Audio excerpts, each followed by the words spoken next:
Mommy is paining me, I cried remembering my late mother. God help me or take my life, I cried out softly, my heart full of sadness. These words escaped my lips every night, though I knew no one would come to my aid. No one ever did. But I couldn't stop my pain. It was all I knew. I am Ngozi, and my life was far from the dreams I had as a little girl. When my mother passed away, everything changed. I was just a child, too young to understand the world's cruelty. I had no choice but to live with my stepmother. My father, though kind, had no power in the house. His love for me couldn't shield me from the torment that awaited me every day. From the moment I entered her home, my stepmother made it clear that she did not want me.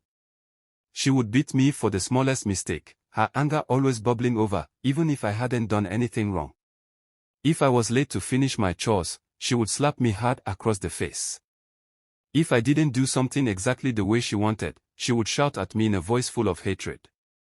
Food was a luxury in that house, something I quickly learned to do without. There were many nights when I lay in bed, my stomach growling, wishing I could find something to eat. My stepmother made sure I worked hard, cleaning the house, washing clothes, and doing everything else she could think of.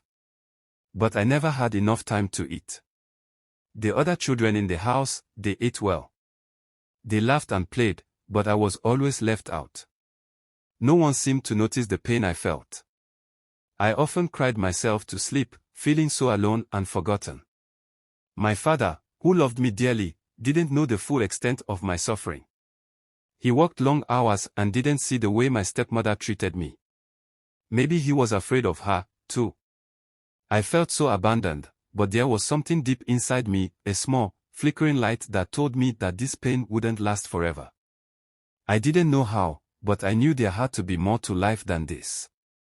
There had to be a way out. I often dreamt of a different life. Sometimes, when my stepmother would leave me to do all the hard work, I would sneak away to the forest behind our house. It was my safe place. The tall trees and the sounds of birds singing made me feel like I could breathe again.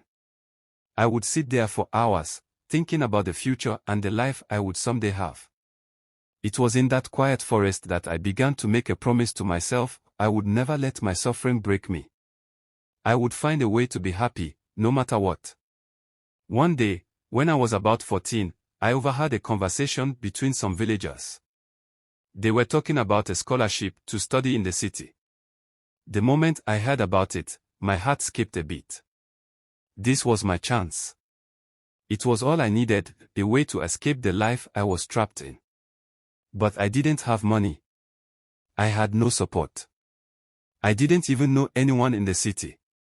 But I had one thing that no one could take from me, a big dream and the belief that I could do something good with my life. With nothing but a small bag and a heart full of hope, I made the decision to leave. I packed what little I had, some old clothes, a few books, and my courage, and walked away from everything I had ever known. The road to the city was long and difficult. My legs ached from walking, and I had no money for food, but I kept going. Each step felt like a step away from the pain, and each mile took me closer to the life I had always dreamed of. When I finally reached the city, I was overwhelmed. The streets were busy, full of people who seemed to have everything they needed. I felt so small and out of place. But I knew I had to be strong. I didn't have the luxury of giving up. I found a small room to rent in a shared house, but it was far from comfortable. It was cold, the walls were thin, and the bed was hard. But I didn't care. All that mattered was my dream of becoming someone better.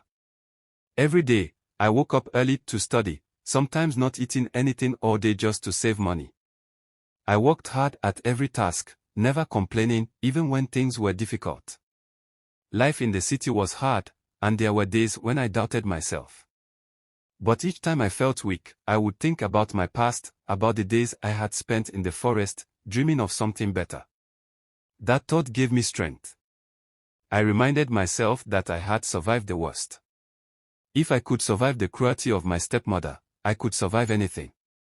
I spent many late nights reading and studying. Slowly, I made friends who saw my potential.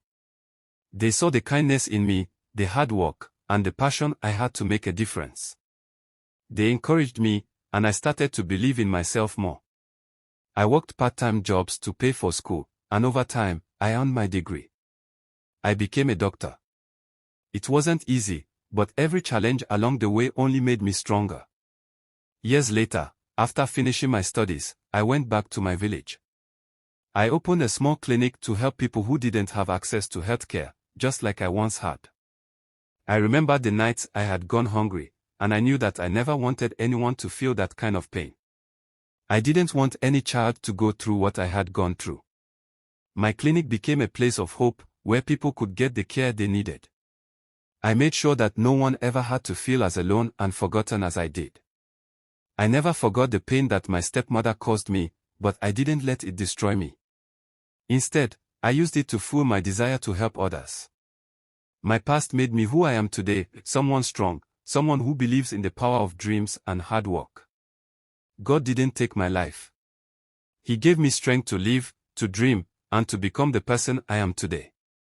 I am proud of who I am, because I know that no matter how hard life gets, I have the power to rise above it.